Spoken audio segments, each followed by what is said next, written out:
Thank you.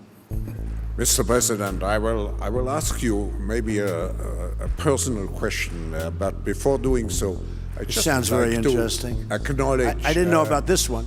I would like to acknowledge the strong Yes. presence of your cabinet members Yes. here, who tremendously contributed to the discussions. Good. The last I would days. like to do that. That's very good. Yeah. Now, Stephen, Wilbur, Gary, Robert, even my general and my various other generals, you know. We're making our military protection a little bit better for us, too. So thank you very much. Does everybody understand that? I think so. Thank you all for being here. now my maybe personal question would be, We're making our military protection a little bit better for us, too. So thank you very much. Does everybody understand that? I think so. Thank you all for being here. now my maybe personal question would be,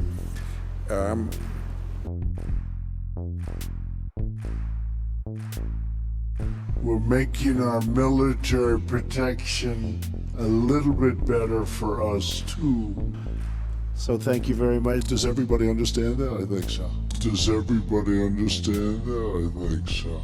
Does everybody understand that? I think so. The Pentagon is confronting a resurgence of white supremacy and other right-wing ideologies in the ranks. The Joint Chiefs of Staff sent out a blistering memo to troops this week, warning against extremist activity in the U.S. Armed Forces. It came after several military veterans were arrested after the insurrection at the Capitol. Mike Gooding tells us this isn't a new problem. By now, the entire world has seen the shocking images of retired Air Force Lieutenant Colonel Larry Randall Brock Jr. He was photographed on the floor of the Senate during last week's deadly pro-Trump mob attack on the U.S. Capitol. Also in the Capitol crowd that day, retired Navy SEAL Senior Chief Adam Newbold of Ohio, who confirmed he's now being questioned by the FBI.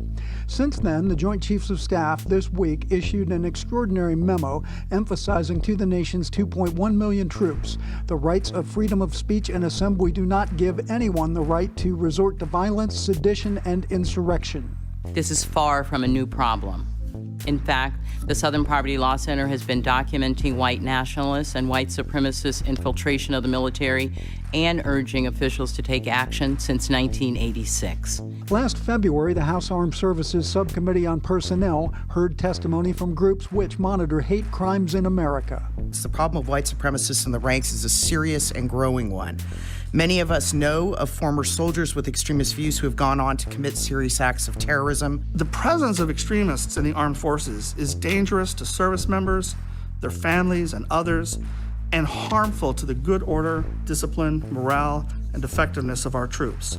A 2020 Military Times poll showed that 36% of troops who responded have seen evidence of white supremacist and racial ideologies in the military. Mike Gooding, 13 News Now. The Defense Secretary Lloyd Austin ordering a service-wide stand-down for the next 60 days. The goal? Give military leaders the chance to address extremism in the ranks. This comes after the Pentagon was surprised to find veterans and active-duty service members among the Capitol rioters last month. And to use a favorite term that all of you people really came up with, we will stop the steal. It's a pure theft in American history. Everybody knows it. That election, our election, was over at 10 o'clock in the evening. We're leading Pennsylvania, Michigan, Georgia, by hundreds of thousands of votes. And then late in the evening or early in the morning, boom, these explosions of bullshit.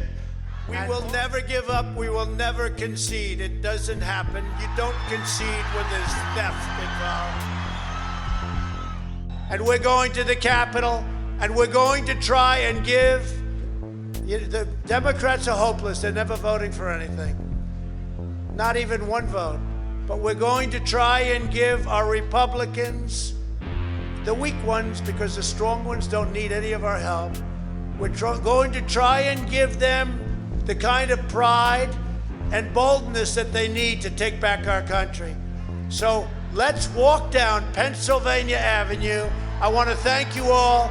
God bless you, and God bless America. President Donald Trump did not pardon any of the people who were at the United States Capitol during the recent riots. Many across the country held out hope they would receive a pardon and avoid any charges, carrying up to 20 years in prison. Dallas area real estate agent Jenna Ryan took a private jet to the rally and ensuing riot January 6th. She spoke with CBS DFW after about why she thinks she does not deserve to face charges. I think that we all deserve a pardon. I'm facing prison sentence. I think that I do not deserve that, and I think every person, from what I understand, everyone's going to be arrested that was there. So I think everyone deserves a pardon, and I would ask the President of the United States to give me a pardon. Radio talk show host and realtor Jenna Ryan speaking to CBS 11's Nicole Nielsen on Friday. She was arrested on charges of disorderly conduct and knowingly entering a restricted area. Now, we asked SMU law professor Eric Cedillo if President Trump can pardon all rioters preemptively before leaving office. Theoretically, the president could do that. He could provide a blanket pardon. There's a legal precedence of that with the pardon of President Nixon. He had never been charged with a crime.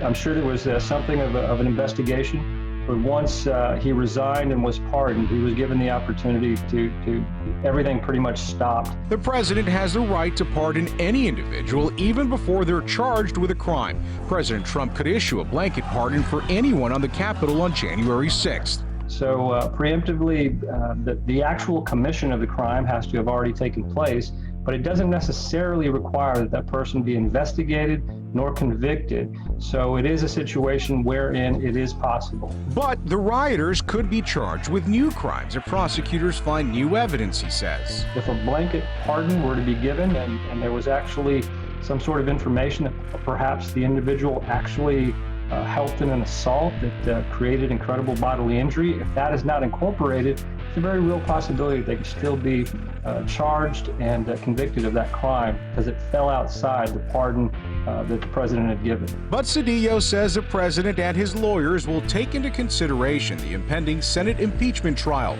A blanket pardon, he says, could sway some senators to vote for impeachment. So to pardon those folks for the things that they did, I think could be problematic for him in the long run. Walking out of federal court in Orlando Thursday, 72-year-old James Cusick and his 35-year-old son, Casey. According to the family's website, they're ministers of Go Ministries. Breaching the gates of the United States Capitol, the FBI says the Cusicks and a third member of their church entered the building on January 6th. The FBI says that other church member, David Les Parents, confessed after the feds received tips that the three were there. The FBI sharing pictures they found of James Cusick, including from a Capitol police officer's body camera. The FBI says their phone records also prove they were inside the building. All three face similar charges like violent entry and disorderly conduct on Capitol grounds. No, I don't think it's fair at all. Huey and Miriam Fox are neighbors of the listed address for the church. They say they support the men and they hope they beat the charges. There are now 6 people from Brevard County arrested in connection to the Capitol, and Florida leads the country with 46 arrests. If they want us to do the fighting, they also have to pay a price. And sometimes that's also a monetary price. So we're not the suckers of the world. We're no longer the suckers, folks. Does everybody understand that? I think so. Does everybody understand that? I think so.